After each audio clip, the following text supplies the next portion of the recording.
The great thing about starting your own network is that they can't cancel you. So we're here for a second episode.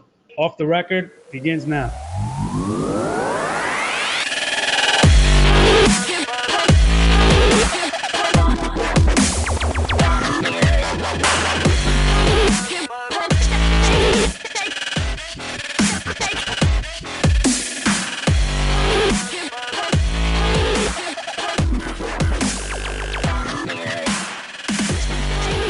All right, welcome back to Off the Record. This is episode 2.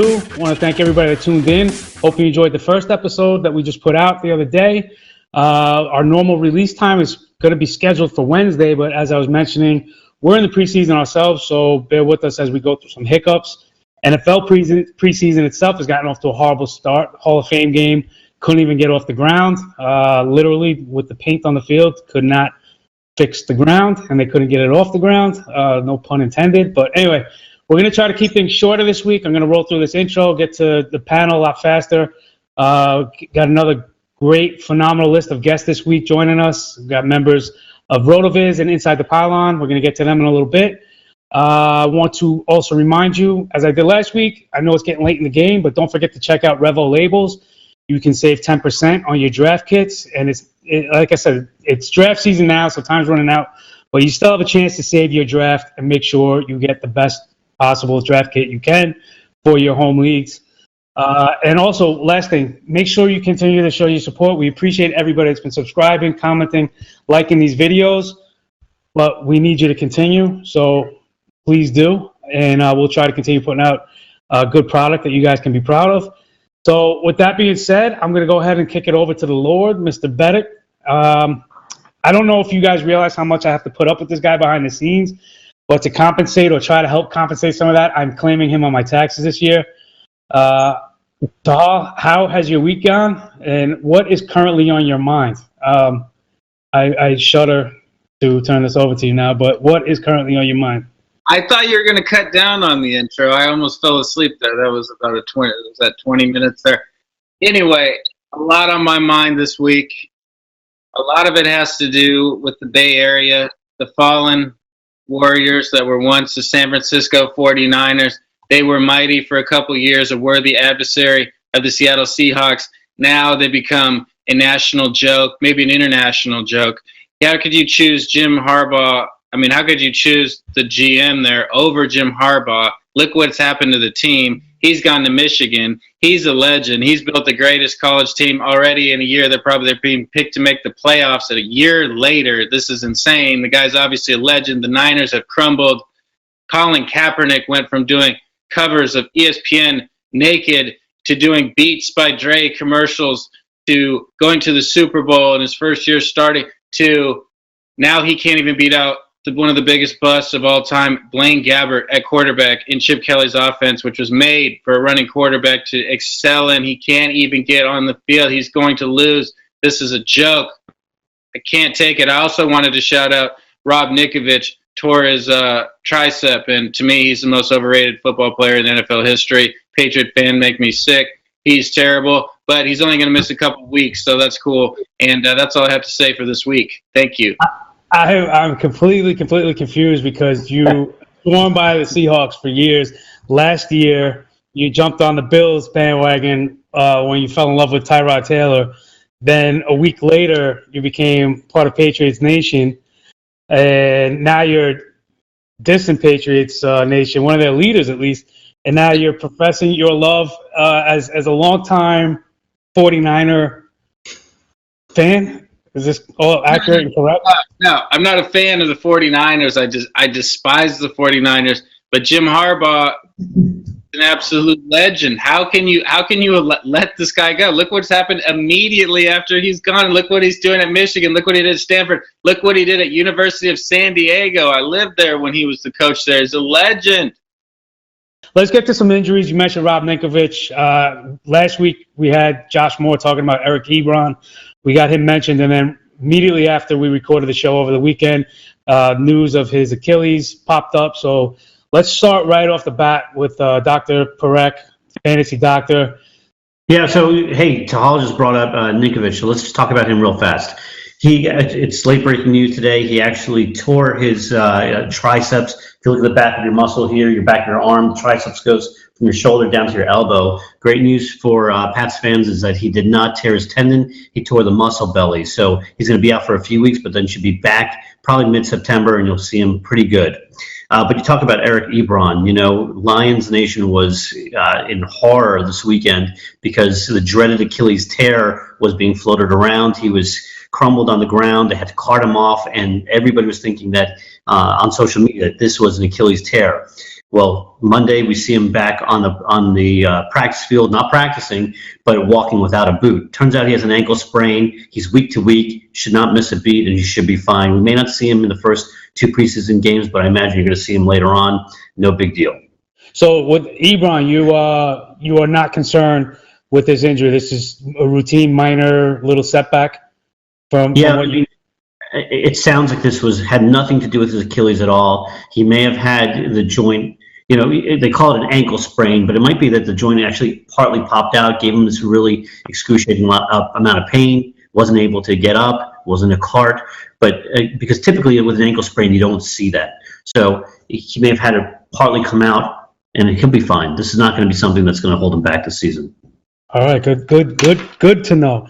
Another guy you wanted to mention was another Patriot Nation member, and that is Julian Edelman. What can you tell us about him?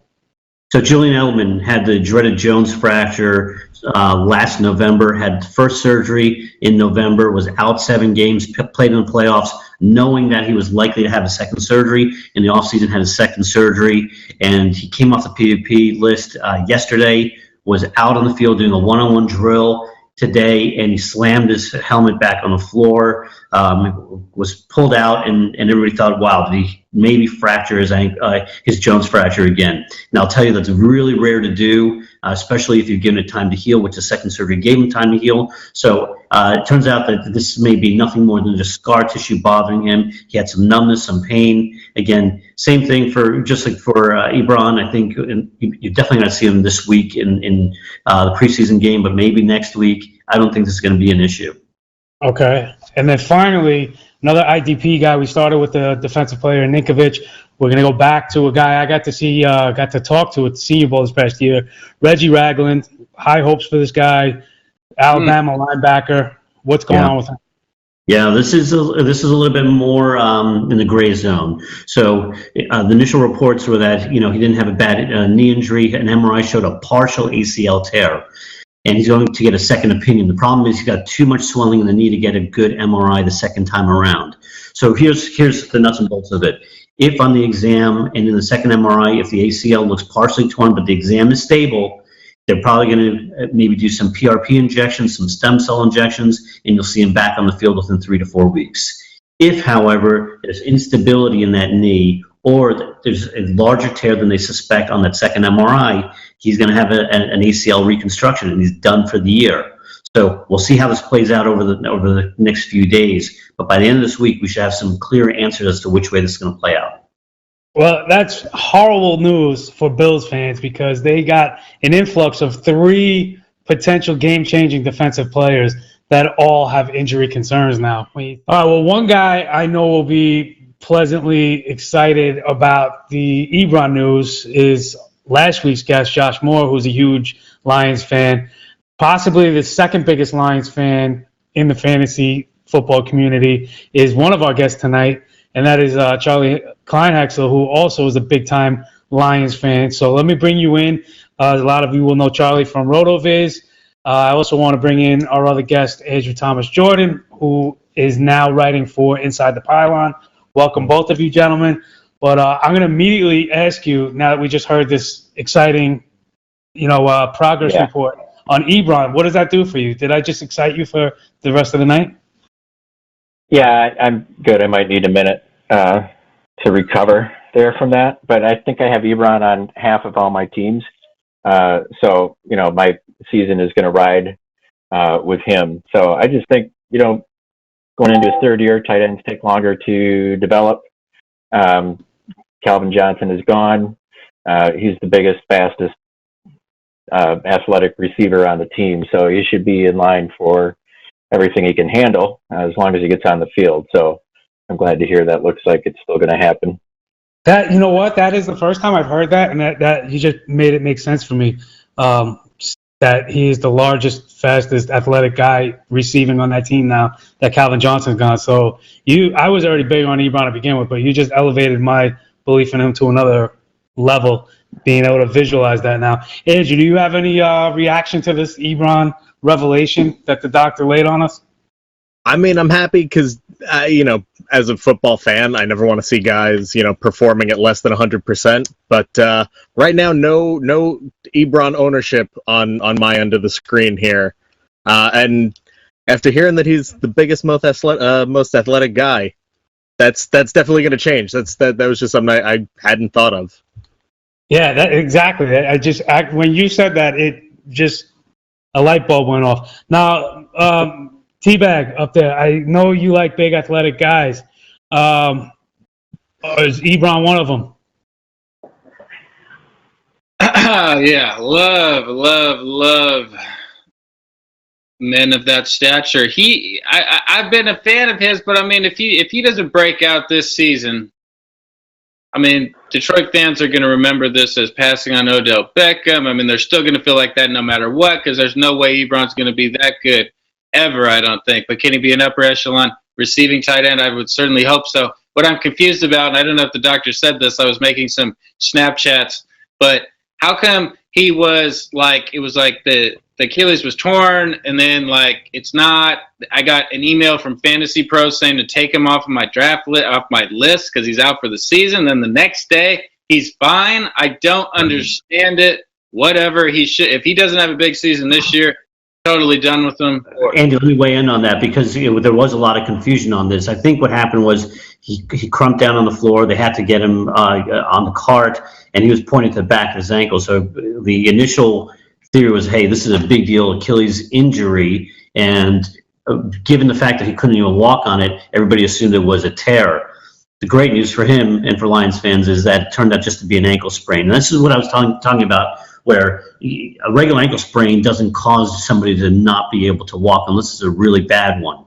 So he may have partially kind of brought the ankle out of joint. It's called subluxation, and that can cause a lot of pain. But the fact that on Monday morning he's walking without a boot, and if you saw a video of him, he actually was walking pretty well with a minimal limp, he's going to be fine. You see, this is reason 7 why you should be subscribed and watching this show. Because this guy charges $5,000 an hour for his time, and we give him to you free to clear up any injury-related news for your fantasy football rosters. So more expensive if you want one-on-one time with me. Exactly. There you go.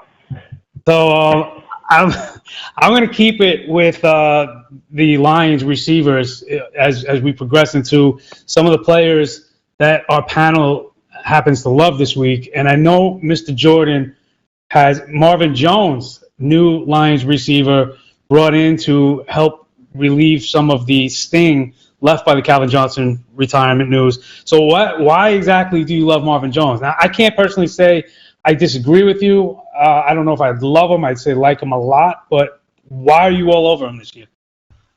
For me, we can throw his ADP out the window for where he's going. I mean, you're getting what could be, a top-end wide receiver too, crazy late. I think he's going, in the late 30s, early 40s at his position. But, when you look at the body of work that Marvin Jones has put up through his career, in college he was this guy that came out as a possession receiver. That was what he was going to be in the NFL. And then all of a sudden the Bengals start using him deep. And that was really where he kind of, broke in when he was when he finally got into the rotation. He was Andy Dalton's deep guy opposite AJ Green. So for me, it's the evolution of what he was as a receiver.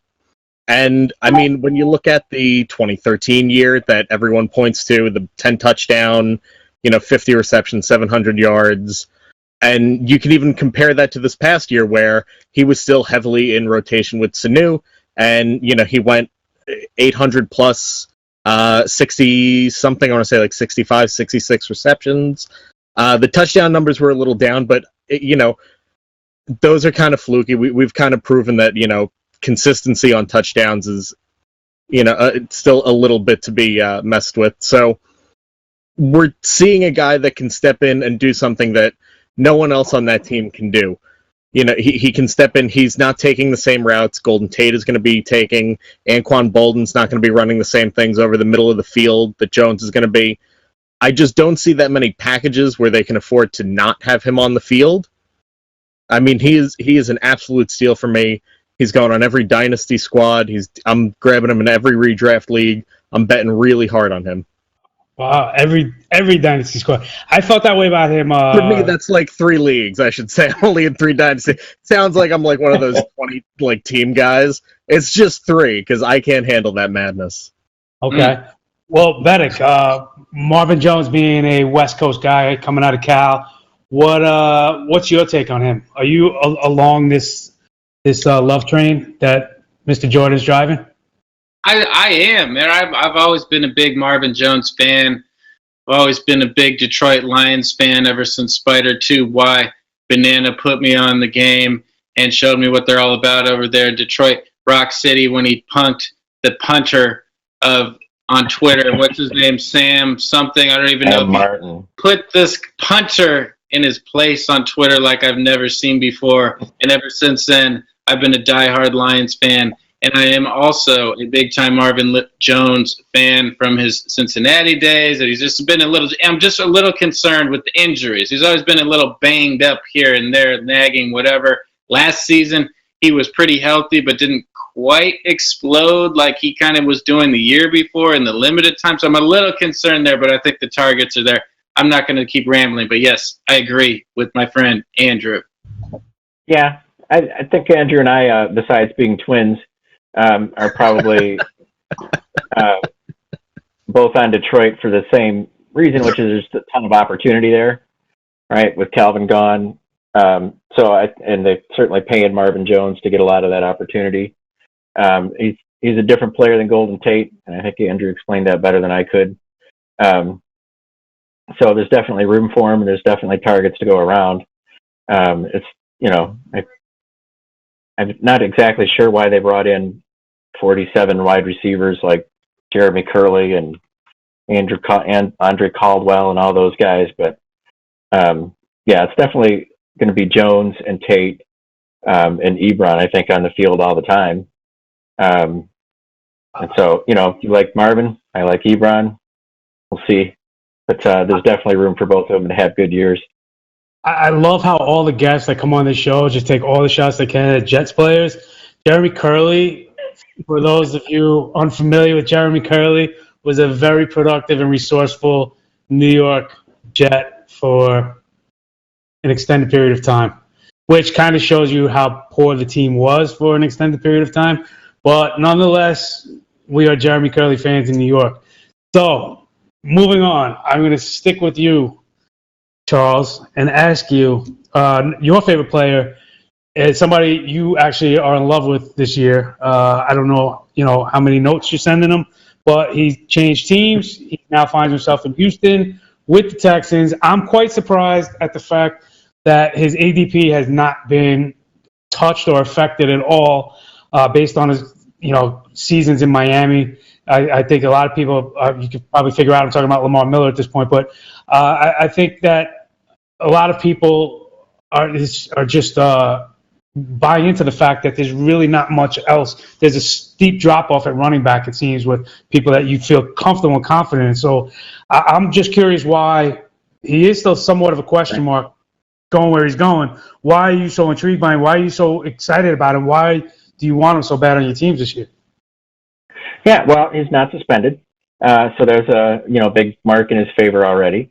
But when I was looking at it earlier this offseason, the Texans ran about 125 more running plays than the Dolphins last year.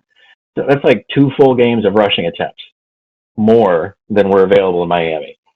So he's not going to get every single one of those, but there's no doubt that there's plenty of volume available there for him. And he's decent enough in the pass game that he doesn't have to come off the field. And his contract, other than Ezekiel Elliott's, who's guaranteed by the CBA, I think he's got probably the top running back contract out there. So there's two full more games worth of rushing attempts available, and he's getting paid to be the top running back in the league. He's just going to get all the work he can handle, I think. Now, Mr. Jordan, can you counter anything of that? Can you argue anything against Lamar Miller going where he's going, which is currently running back 4 overall in both standard and PPR leagues? Are you buying into that, or do you see anything you have pause or cause for concern with? I'll say so far through mocks and a few real drafts, I have not drafted Lamar Miller in anything. I just for the spot he's going overall, I'm either grabbing a wide receiver, like once Gurley and Zeke, I can wait and grab AP. For me, when Lamar Miller becomes the top running back on the board, I become much more enamored with the remaining receivers. That's usually where we're seeing Keenan Allen go. So I will gamble more on them and wait a little, more on, some of the running backs that people aren't as hyped about. But, so it's just a personal thing for me. I actually think I would side with you on that, which is hard for me because I'm a Miami guy. Not ever lived there, but Miami fan. I'm, Hurricane guy. So to say I agree with you about Lamar Miller not being a guy. You can keep the fandom intact. There you go. You just made me happy again.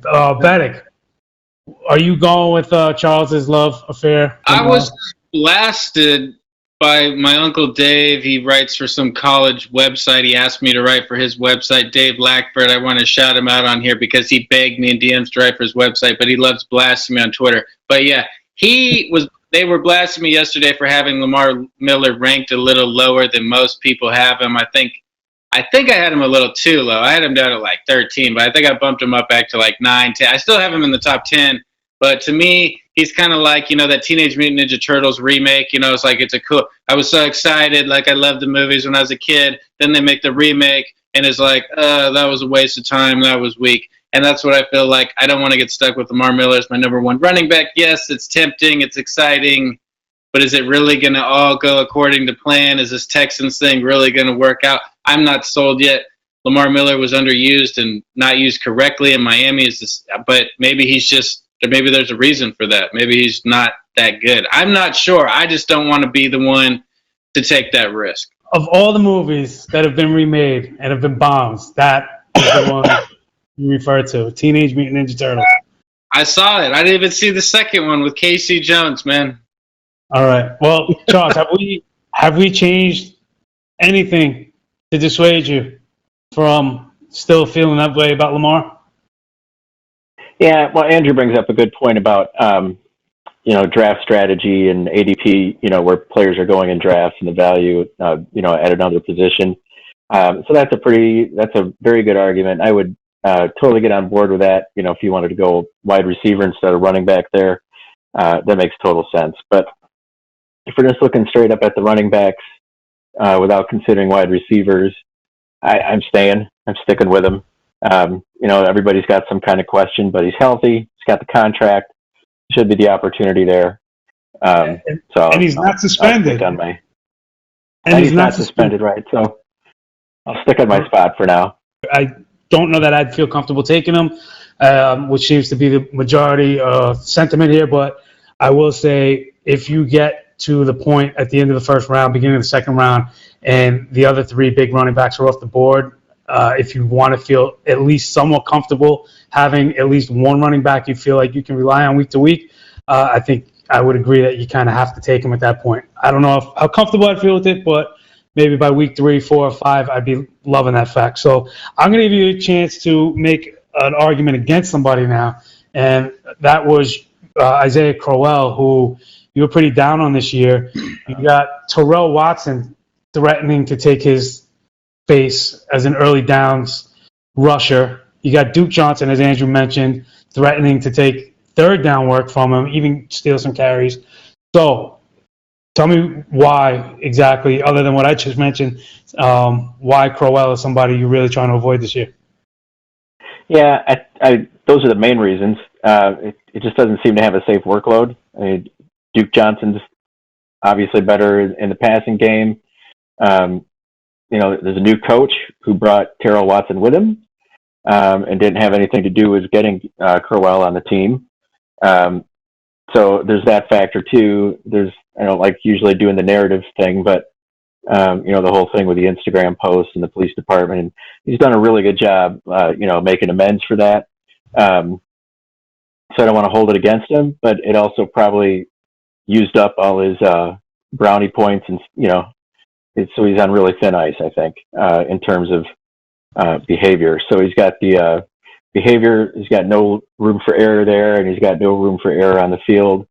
And how much are they going to just run the ball in Cleveland when they've got like 5 or 6 receivers, new this year? So I'm not convinced about his workload or even his roster spot. So I'm staying away. I'm chuckling because although some people from Cleveland want to call themselves the city of champions now after the Cavs, the Browns are still really more like a Pop Warner team. So when you said brownie points, I'm just picturing that's what they hand out after the game. They give brownie points to anybody on the roster who made a good play that day. So, Beddict, that's right. Tell me. That's right. Participation points. There you go. Lord, Crowell, do you have any hope at all, or are you jumping in the boat? No good. Feed the crow. I wish they'd give him some carries. I just am concerned that with the offense there, they're going to be trailing a lot, kind of like they were last year. It's hard for Crowell to really get into a rhythm, especially like Charlie mentioned. Duke Johnson is far superior in the passing game. I mean, he's superior to most running backs in the passing game, so that's not a real knock at Crowell. But, I mean, it's just hard for him to get the carries. I feel like if he's the kind of guy, it looks like he has the talent. If he was to get 20 carries a game or whatever, I think he'd be a 1,000-yard running back. But it just seems kind of like it's just not going to happen here. I'm not high on it, but I mean, if he's there late and I need a running back, I'm rostering him just to see what happens, I guess. But I definitely am not openly targeting him. I am a fan, though. Shout out to him. Well, he's currently going around 100 overall, which is the 41st running back off the board. So, Andrew, real quick, yes or no? Are you taking him? He's going to go. He's going to get drafted. Running back 41. That means he's somebody's 3rd or 4th running back. Are you taking him if he's there for you? He's going to get drafted, but not by me. Okay. Well, another guy who's probably not going to get drafted by you, running back, Matt Jones. He is half of what Crowell is, going around running back 22, overall 51st. Tell me why you don't like Matt Jones. I'm really intrigued by this because I'm on the fence with Matt Jones. I can see the argument for him. I can see the argument against him. So tell me why you're making it against him. Yeah, and I'm going to be doing a lot more work on Matt Jones so I can specifically with game evidence articulate exactly why I don't like him. But overall, from what I see, I mean, it's just he, as a runner, he just doesn't wow me on the field. I mean, the guy didn't crack 500 yards. I know he didn't, he had a little over 100, carries last year, but I just wasn't really impressed with anything. And if he doesn't fix the fumbling issue, I mean, he's going to be in the doghouse immediately. Now, he had 5 fumbles last year, and he had 5 combined in his final 16 games in college over 2 seasons, 3 in his senior year, 2 in his junior year. But if this is just who he is, if he's going to have 3, 4, 5 fumbles a season, but he's going to give you over 1,000 yards rushing and 6, 7, 8 touchdowns, is that something that's going to keep him on the field, or is that still going to be too much in your estimation? No, coaches really don't like when you put the ball on the ground, and I know that's a really, simple thing to say, but, you don't get those 1,000 yards if you're giving up that many possessions, even if you're still getting the workload, because it just means you're not getting it done. Those 5 fumbles were, not even on 150 carries, so I'm just concerned. I know it was supposed to be one of the things he was, it wasn't worrisome when he came into the NFL, but I mean, this is the pros. These guys are punching the ball out on almost every down. They're trying to go for it, so you got to keep a tight wrap on it. And if he can't do that, I mean, that's just one of the reasons I can't take him. It's like when Stephen Ridley was running with the Patriots. I mean, you knew he was not even a fumble, but just what Belichick thought could be a fumble away from getting benched. So I just start to worry when guys have those problems. Make you feel any better that he spent his offseason training with Darnell Jefferson? Even as a runner, if he cleans up the fumble issues, I'm still not, enamored with, what he's doing on the field. So I just, Okay. there are guys going around him that I like much more. Yeah, I'm with Andrew. I mean, it seems like he should be someone we really like because there's not a lot of competition there. And they've been, the franchise has been all over him all off season as the guy. So it seems like we should be on board, but just nothing that he's really done or, put down on the stat sheet or on the film, it really jumps off and says, oh yeah, he's good. He's just going to be the guy. It's going to work out. I have a really hard time believing. I probably will mix him in a few leagues, but I'm not going to go out of my way to get him. It's not a priority at all. It's just the fact that he seems to be first in line for the opportunity in the backfield. But I don't know. I mean, Chris Thompson if he could stay healthy, will probably get a lot of the passing work. So where he's getting drafted, though, right around that, RB20 spot, though, he is going to have to be somebody's priority, at least, high up on their draft board to be able to get him. Mm-hmm. I personally see him, he averaged 4.7 yards a touch and a touchdown every 40 touches last season. I personally think he's going to be, upwards of 250 touches, which equates to, over 1,250 total yards, combining rushing and receiving. And, following that same number, he's going to be in the range of 6 touchdowns. So I'm somewhat a believer, but that price tag is enough to say, there is bust potential attached. As you guys were mentioning, Chris Thompson coming back. Looked really good last year in spurts. Beddict, are you seeing anything I'm seeing with the 250-plus touches with Jones, or do you think he's not even on the field long enough to get that many looks? Yeah, man, were you the subject of a beautiful mind with Russell Crowe? That was incredible math work you just did there. It's very impressive to do that. But, yeah, he did have a 78-yard catch last year, which kind of adds to that. But with that being said, I have Matt Jones ranked probably higher than anybody right now. I think he's going to go in. It had mainly to do with the competition. But now, Marshall, the Georgia running back, we've seen him at Georgia, he's killing it in practice right now. And they're talking McClouhan, the GM, the legend, the alcoholic. He used to work at the Seahawks. Then he built the 49ers. Now he's killing it there. Is saying they're going to be kind of a two-headed monster, so they're already talking like they might be splitting carries. So now I'm going to have to bump Matt Jones down. I don't really like listening to what people say in the preseason because you never know if it's going to be true or not. But Marshall is looking real good in practice, so that kind of scares me a little bit, but I am a Matt Jones fan. Don't get it twisted. Yeah, and everything you guys are saying about Matt Jones is how I feel about Keith Marshall. Just not impressed. I know the measurables are ridiculous. The speed is track speed and the strength, everything like that. I just as an NFL runner though, I don't feel it. Could be wrong. We'll have to see. That's why they play the games. But one guy I was extremely high on last year. Kind of feel like I was ahead of the curve. People are starting to warm up to him now. That's Derek Carr. And heading into year 3 for him, he's got Amari Cooper still. He's got Michael Crabtree, who a lot of people forget about. Latavius Murray, who's got DeAndre Washington backing him up now. Clive Walford. There's a lot to like about the Raiders' offense. I've kind of said they're like a mini version of the Packers' offense. I know they're somebody that you are definitely intrigued by, Andrew. So I just laid out a bunch of options for why you are so intrigued by them. But what is it that you see that you like with them? I mean, they're just the Raiders are making all the right moves, and they've been doing it for a couple of years now. And bringing in Kalichi Assemble is really going to help with the run game.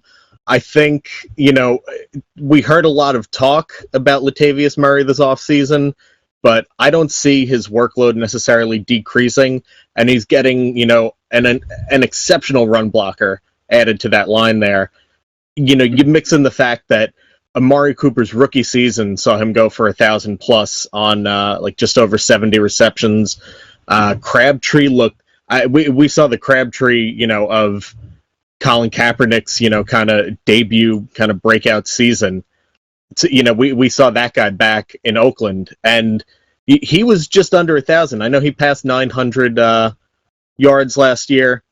I mean, this offense looks like everything is starting to tick, and I kind of like where you can get all of the Raiders, within drafts. I know Amari Cooper's now bumping up into like the back end of that wide receiver 1 tier. That worries me a little bit. I like him much more as a 2. So if you're sandwiching picks, at the back end or the turn of a draft, I love grabbing Cooper there. Crabtree's being insanely ignored in drafts for the stability he's going to bring your lineup week in and week out. And, I mean, Latavius Murray, I know he kind of tailed off at the end of last season. He wasn't as efficient, but I still love the guy as a runner. I think the whole offense takes a huge step forward this season. Yeah, I literally can't argue with anything you said because I've been a fan for a while now. And as I mentioned, I think they could have potentially a juggernaut on the West Coast. So I'm all in with everything you said. I hear you groaning over there. Are you saying you agree or you disagree? Is that an agreement groan from the Lord? I can't tell you how exciting this is to hear from multiple Latavius Murray fans. The haters are really starting to make me sick. I don't quite understand that these guys are tweeting at me. Yeah, Washington or these people, I don't even know who they are, 5th round. I'm like, what did the guy do wrong? He had 1,000 yards. He wasn't quite as explosive as I thought he would be, but he still averaged 4 yards a carry.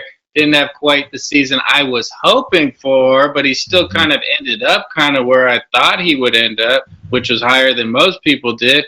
And then this year, the offense is going to be better. He already mentioned the run blocking. The offensive line could be one of the better offensive lines in the game. The passing game's coming together. The numbers should be there. And don't get it confused. He is explosive. He is big. It's just, he's nasty. I'm his biggest fan. It's going down. He's been compared to Adrian Peterson at different points in his career, which is nothing to scoff at. So some of you may know that Beddict does some acting and modeling work on the side. Many of you may not know that last year he took an extras role on Ballers, HBO's Ballers, and he was playing a bathroom attendant, and it happened to be the episode Victor Cruz was in, and there was a mishap handing him the towel in the bathroom or whatever, and that set back Cruz's recovery in 2015. He is now on the verge of potentially being in the starting lineup again, and Mr. Kleinheksel is, I want to say mesmerized. I know you're intrigued. Are you excited about this in a good way or a bad way? I know this is something that has you curious. We'll leave it at that. Yeah, I enjoy the storyline. I mean, who doesn't like, a guy trying to come back from injury? And I think it would just be hilarious if he came back and was productive and, left Sterling Shepard behind him, and it's New York and all that good stuff. But mostly I'm looking at it from the point of view that he's not going to come back and be effective at all. And all these people in all the leagues I'm in that still have him on their roster are, or still drafting him, are going to be disappointed and find some reason to explain why this is happening. But it should have been obvious even before the bathroom encounter that you had, that with that type of injury, he's just not going to be who he was before. So I don't know. It's just like a train wreck in slow motion, Have you not seen the Vine videos? Oh, the Vine videos? Of him making cuts and jumping and making one-handed grabs? Yeah, I was looking for the Vine video of him today where he's going to miss the first preseason game because his groin is acting up. Is that one out there? No, I've not seen that. I have not seen that one yet. He's injured again. It's a fun story to watch. It's like the train crash in the train and the bus in The Fugitive, It's pretty awesome to watch, but I don't want to be involved in it on either side. And I'm with Tehol on Latavius Murray too, just to back up a little bit. I don't see any reason why he's not going to be the workhorse there, and he had a fine season last year. He's going to be fine again this year. He had no support last year, evidenced by them going after and drafting Washington, and then cutting Roy Halou, who turned out to be a disappointment in Oakland. So if Washington can give them anything and just spell Murray slightly, I think you see definitely him build on last year's numbers and success. Not many running backs have huge workloads. How many guys have like 50% of the team's workload? That's huge. I wanted to go back real quick to what you say with Cruz, that you think he's definitely not going to be a factor for the Giants. So does that mean you're quietly endorsing Sterling Shepard? Yeah. It's mostly an opportunity thing. So I don't know if he'll be like a league-winning kind of player this year, but I definitely think he'll outproduce Cruz. Okay. There's my hot take. Tehol, do you want Not that hot. It's kind of lukewarm. No, that was Got me. What do you want? I wanted to know if you had any defense for your Ballers co-star. Though we did star together, it was kind of a big deal. Yes, Victor Cruz and I will always share that moment together. It was great working with Victor, really nice guy. But it would be very shocking for him to come back from basically 2 years of being off. The guy can't clip his fingernails without going on the injured list. So I'm confused as to how this is going to happen. As the GM said, or coach, whoever said, anything they get out of him is a bonus at this point. That's absolutely correct. If he can come out there, great, do something wonderful. Would I count on it? Probably not. But maybe for a couple games, maybe he makes a couple big plays. I'd like to see that. I'm a fan, but shoes. Are his shoes cool? I don't even remember. What are those shoes you got behind you there, Andrew? Are those Peyton's? What are those? Nah, those are, man, this is going to be the worst drop. Those are like one of like 400 shoes this place in New Jersey, pack of shoes made for Iman Shumpert back when he was with the Knicks. It was for like the returning from the ACL tear. Like they're really nice, and I keep them there. I don't want to wear them. I feel you. Clearly, his career has gone exceptionally well, so they need to be behind the glass there. That's an NBA champion. You should be. That's right. They're not moving. It is an NBA champion now, as we mentioned earlier with Cleveland. I just want to say you guys are very pessimistic, and again, the entire panel loves to go after Jet players, as Victor Cruz was originally a Jet before we foolishly let him go, and he went across town to the Giants, where he blossomed as a salsa dancer and touchdown scorer.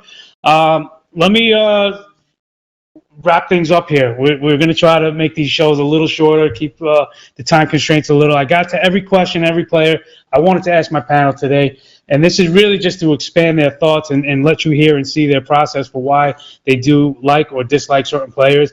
But let me go around real quick and let them plug whatever they want to plug. Mr. Jordan, tell everybody where they can find you and where you're working right now and what they should know. All right, so everyone can get at me on Twitter at @the_ATJ. You can find some of my work on InsideThePylon.com. I just joined them as a fantasy writer, so by the time this airs, I might have a couple pieces up. I already got one up there now, and my own website, thefantasyforce.com. I'm working on a little project for running backs called the Vision Test.